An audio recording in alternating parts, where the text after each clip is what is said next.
दोस्तों, health insurance useful तो है, लेकिन झंझट दुनिया भर का है। हॉस्पिटलाइजेशन के बाद हेल्थ इंश्योरेंस का पैसा पाना बहुत मुश्किल हो जाता है, लेकिन अब आपको इससे बड़ी राहत मिलेगी क्योंकि इंश्योरेंस रेगुलेटर IRDAI ने बड़ा कदम उठाया है।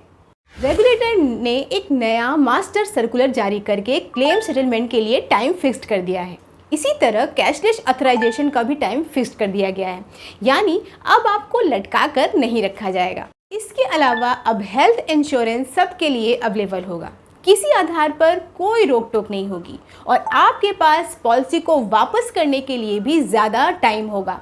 आइए हेल्थ इंश्योरेंस के नए नियमों को एक एक करके समझ लेते हैं। दोस्तों, हम लोग हेल्थ इंश्योरेंस ये सोच कर लेते हैं कि अगर कभी हॉस्पिटलाइजेशन की नौबत आई तो पैसे की फिक्र नहीं करनी होगी, लेकिन असल में ऐसा नहीं होता है।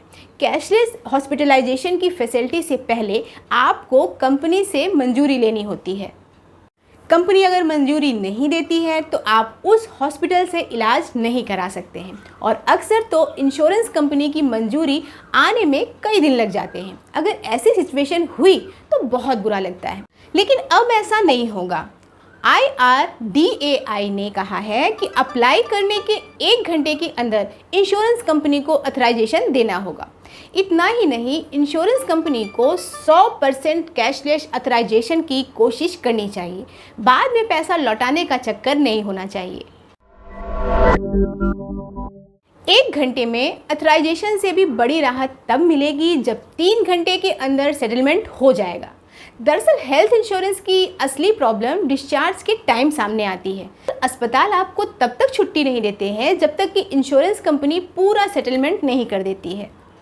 लेकिन अक्सर इंश्योरेंस कंपनियां इतने तरह के डॉक्यूमेंट्स और इन्फॉर्मेशन मांगने लगती है कि डिस्चार्ज में बहुत समय लग जाता है।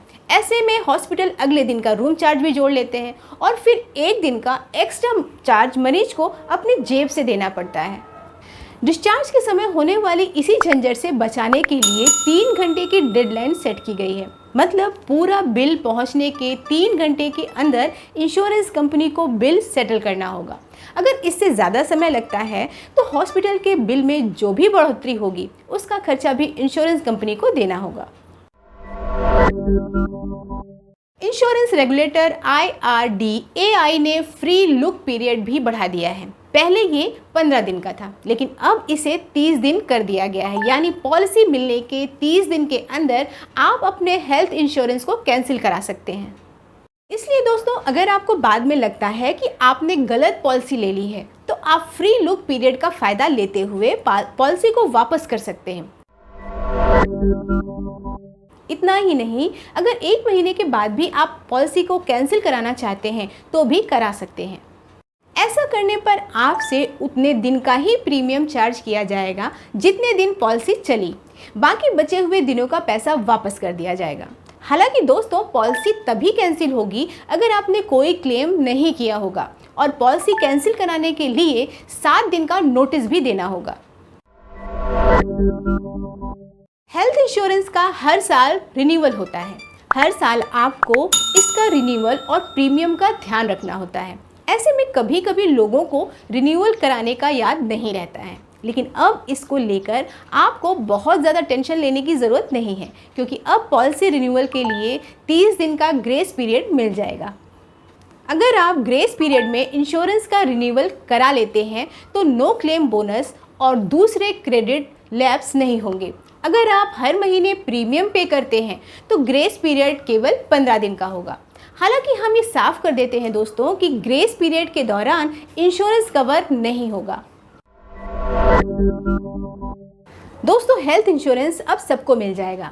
इंश्योरेंस कंपनियों के पास ग्राहकों को रिजेक्ट करने का अब कोई खास आधार नहीं होगा क्योंकि IRDAI ने कह दिया है कि हर उम्र के लोगों को हेल्थ इंश्योरेंस दिया जाएगा। ऐसा नहीं है कि बुजुर्गों को हेल्थ इंश्योरेंस नहीं मिलेगा। आपकी चाहे जैसी मेडिकल कंडीशन हो, हेल्थ इंश्योरेंस दिया जाना चाहिए। इतना ही नहीं, आप एलोपैथिक के अलावा अगर आयुष या किसी तरह का इलाज करा रहे हैं तो भी हेल्थ इंश्योरेंस कवर मिल जाएगा। यहाँ तक कि होम केयर और OPD ट्रीटमेंट के लिए भी हेल्थ इंश्योरेंस कंपनियों के पास प्लान होना चाहिए। हेल्थ इंश्योरेंस कंपनी पहले से मौजूद किसी बीमारी के आधार पर भी इंश्योरेंस देने से मना नहीं कर सकते हैं। इंश्योरेंस कंपनियों को ऐसे प्लान बनाने होंगे जिसमें सभी तरह के रोग कवर होंगे। कंपनियां इसके लिए राइडर या एड ऑन बना सकती हैं और रिस्क के हिसाब से ज़्यादा प्रीमियम भी ले सकती हैं, लेकिन हेल्थ इंश्योरेंस देने से मना नहीं कर सकती। अब देखना ये है कि कहीं इसके चक्कर में प्रीमियम इतना ज़्यादा ना हो जाए कि लोग हेल्थ इंश्योरेंस ले ही ना पाएँ। IRDAI ने इंश्योरेंस कंपनियों से नए किस्म के ट्रीटमेंट भी शामिल करने के लिए कहा है, जैसे balloon sinuplasty, deep brain stimulation, oral chemotherapy, immunotherapy, robotic surgery, bronchial thermoplasty और स्टेम सेल थेरेपी वगैरह। IRDAI ने कहा है कि इलाज का कोई भी नया तरीका होगा, उसके लिए इंश्योरेंस कंपनियां कवर देने से मना नहीं कर सकती हैं।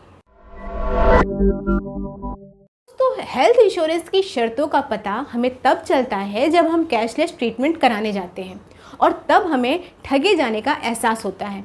इसी परेशानी से बचने के लिए IRDAI ने इंश्योरेंस कंपनियों को साफ साफ जानकारी देने के लिए कहा है। रेगुलेटर ने जानकारी देने के लिए एक फॉर्मेट बना दिया है। इसी फॉर्मेट के आधार पर इंश्योरेंस कंपनियों को जानकारी देनी होगी। ये जानकारी पॉलिसी देने से पहले दी जाएगी ताकि ग्राहक किसी मुगालते में ना रहे। उसे पता रहे कि कौन कौन सी बीमारी कवर नहीं होगी और उसे कितना अपनी जेब से पेमेंट करना होगा। ऐसी ही और भी कई जानकारियां अब साफ साफ देनी होंगी। दोस्तों, अगर आपको ये जानकारी अच्छी लगी हो तो इसे अपने दोस्तों और रिश्तेदारों को साथ ज़रूर शेयर करें ताकि उन्हें भी इसका लाभ मिल सके और चैनल को सब्सक्राइब करना ना भूलें।